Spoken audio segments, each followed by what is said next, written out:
సరే నిమజ్జనం సంబంధించి ఏర్పాట్లు ఒక పక్క జరుగుతున్నాయి. అయితే ట్యాంక్ బండ్పై నిమజ్జనం లేదు హైకోర్టు ఉత్తర్వుల నేపథ్యంలో అని చెప్పి వచ్చింది. ఇన్ని సంవత్సరాలు బట్టి జరుగుతున్నప్పటికీ బ్రేక్ పడుతుంది. అవునండి, దీని మీద ఇది చాలా మంచిదే, మనం కూడా చెప్పాము. ఇప్పటికే చాలా కలుషితమై ఉన్నటువంటి ట్యాంక్ బండ్ ఇంకా కలుషితం చేసుకోవటం.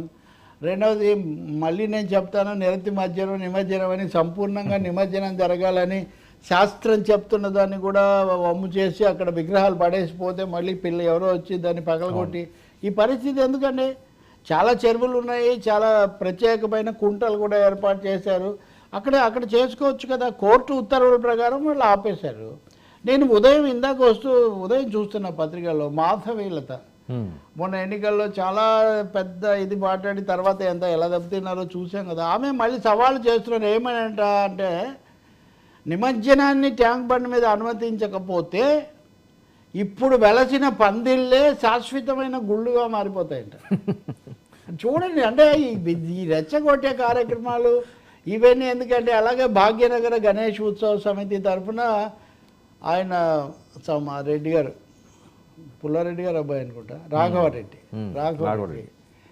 ఆయన జీపుల్లారెడ్డి ఆయన తీవ్రమైన హెచ్చరికలు చేస్తున్నాడు. ఇది కుదరదు, ఇది మా హిందువులకు సంబంధించిన. చాలామంది హిందువులు ఇప్పటికీ 3 రోజుల నుంచి 3వ రోజు నుంచి మొదలైంది కదా నిమజ్జనం. వాళ్ళందరూ హిందువులు కాదా?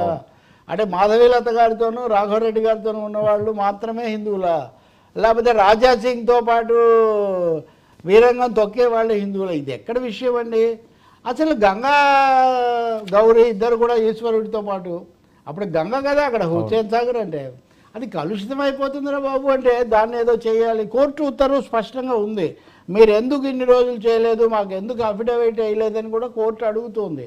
అటువంటి అప్పుడు దాన్ని ఏదో ప్రెస్టీజ్ క్వశ్చన్ అండి. ఇప్పుడు ప్రకృతిలో భాగమై ప్రకృతిలో కలిసిపోయే వినాయకుడికి హుస్సేన్ సాగర్ అయితే ఏంటి, ఉస్మాన్ సాగర్ అయితే ఏంటి, ఐడియల్ చెరువు అయితే ఏంటి, కోమటికుంట చెరువు అయితే ఇంకోటి అయితే ఏంటండి, నీళ్లు మంచి నీళ్లు ఉండాలి, ఆహ్లాదకరంగా అందులో నిమజ్జనం కావాలి తప్ప దీన్ని ఒక సమస్య, రాజకీయ సమస్య చేసే పెద్ద కుట్ర అయితే జరుగుతున్నట్టుగా స్పష్టంగా కనిపిస్తుంది ఈరోజు వాళ్ళు మాట్లాడే దాన్ని బట్టి. కానీ నేను అనుకోవటం ప్రభుత్వం గట్టిగా ఉంది కాబట్టి వాళ్ళు ఏదో తేదీ ప్రకటించారు. మీరు ఇంకోటి చూడండి, భాస్కరరావు కమిషన్ అనేది గతంలో చేసి ఒక ప్రత్యేకంగా అధ్యయనం చేసి వాళ్ళకు ఇది ఇచ్చారు. ఎందుకు హైదరాబాద్లో అసలు అన్ని విగ్రహాలను ఒక చోటికి చేర్చి ఒకే రోజు నిమజ్జనం చేయడం ఏంటండి? ఎవరి భక్తి కొద్దీ వాళ్ళు విగ్రహాన్ని పెట్టుకున్నారు, ఎవరి దీని కొద్దీ వాళ్ళు పూజ చేసుకున్నారు. ఇవన్నీ ఒక చోటికి చేర్చడం అన్నది ఎందుకు పెట్టారు? సో ఇది వచ్చినాక ఇది పెరుగుతూ ఉందని. ట్యాంక్ బండ్ అనేది రాజకీయ వేదిక, నిమజ్జనం అనేది రాజకీయ సందర్భం కాదు. ట్యాంక్ బండ్ అనేది ఘర్షణలకు ఒక విధమైన ఉద్రిక్తతకు వేదిక కాకూడదు.